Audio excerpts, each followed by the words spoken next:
ஜெயா டிவியில் ஒரு செய்தி வெளியிட்டு சும்மா அதிர வச்சுருக்காங்க. அந்த செய்தி என்ன செய்தி அப்படிங்கிறத பார்த்துட்டு அதை பற்றி பேசுவோம்.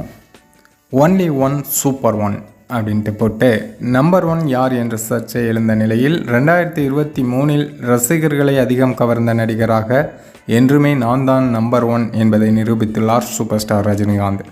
சென்னை ரோஹிணி, காசி, உதயம், வெற்றி போன்ற திரையரங்குகள் உட்பட தமிழ்நாட்டின் 80% அதிகமான திரையரங்குகளில் முதலிடத்தை பிடித்துள்ளது ஜெயிலர் அப்படின்ட்டு ஒரு செய்தி ஒன்று வெளியிட்டிருந்தாங்க.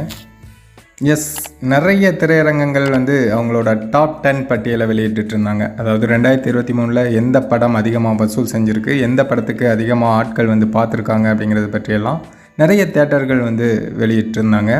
அந்த வகையில் பார்க்கும்போது தலைவரோட ஜெயிலர் படத்துக்கு தான் அதிகமான டிக்கெட்டும் சேலாக இருக்குது, அதிகமான பார்வையாளர்களும் பார்த்துருக்காங்க, அதிகமான ஷோஸும் ஜெயிலர் படத்துக்கு தான் போடப்பட்டிருக்கு. கொஞ்ச நாளாக சோசியல் மீடியாவில் பார்த்திங்கன்னா இந்த பிஸ்மி போன்றவர்கள், அப்புறம் சில ட்ராக்கர்ஸ்லாம் பார்த்திங்கன்னா தலைவர்லாம் இப்போது பின்னாடி போயிட்டார், நம்பர் 1 இடத்துக்கு வேற ஆள் வந்துட்டார் அப்படின்லாம் பேசிகிட்டு இருந்தாங்க. பட் என்றைக்குமே தலைவர் தான் நம்பர் 1 நிரந்தர சூப்பர் ஸ்டார் அப்படிங்கிறத தலைவர் அப்பப்போ ஒவ்வொரு படம் விட்டும் சொல்லிகிட்டே தான் இருக்கார். இந்த மாதிரி ஆட்களுக்கு இனியாவது புரியுமா அப்படிங்கிறத நம்ம வெயிட் பண்ணி தான் பார்க்கணும்.